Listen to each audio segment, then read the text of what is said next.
দেবের খাদান আসতে চলেছে এই বছরই এবং অঙ্কুশের মির্জাও আসতে চলেছে এই বছরই। দুটো সিনেমাই মাস কমার্শিয়াল সিনেমা এবং অ্যাকশন ওরিয়েন্টেড সিনেমা।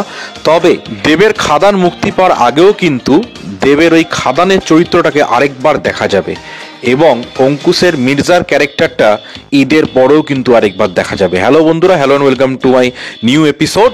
এবং আজকে যে ইনফরমেশনগুলো আপনাদের দেবো এটা কিন্তু একটা নামী পত্রিকাতে বেরিয়েছে, তার স্ক্রিনশটও আমি দেবো, তার বেসিসে আমি কথাগুলো বলছি।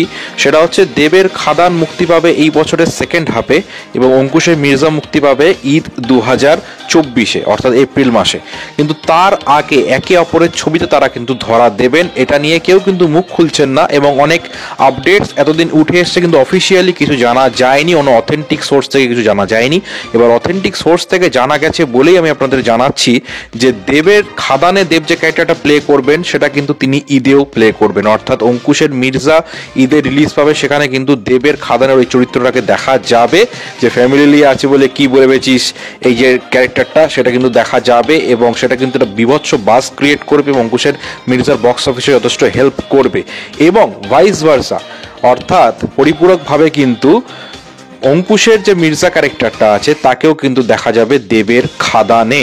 অর্থাৎ ঈদের পরেও কিন্তু বছরের সেকেন্ড হাফেও মির্জা আরেকবার আসবে খাদানে একটা বিশেষ চরিত্র করার জন্য। তবে তাদের চরিত্রের কি ইম্প্যাক্ট, কি রোল সেটা কিন্তু এখনো জানা যায়নি। তবে এই দুজন কিন্তু একে অপরের ছবিতে এসে একে অপরের ছবিকে বুস্ট করবে এবং ক্রসওভার একটা হবে। এর ফলে কিন্তু বক্স অফিসে হিউজ রেসপন্স পাবে এবং অঙ্কুশের মির্জার হাইপ অলরেডি অনেকটাই রয়েছে, আরও হাইপ বাড়বে। দেবের খাদানের হাইপ তো সবচেয়ে বেশি, সেটারও হাইপ কিন্তু আরও আলাদা লেভেলে চলে যাবে। সো বন্ধুরা, আপনাদের এই আপডেটসটা, এক্সক্লুসিভ আপডেটসটা কেমন লাগলো অবশ্যই জানাবেন। ভিডিওটি ভালো লাগলে চ্যানেলটি সাবস্ক্রাইব করে পাশে থাকবেন। ধন্যবাদ, দেখা হবে নেক্সট ভিডিওতে, বাই।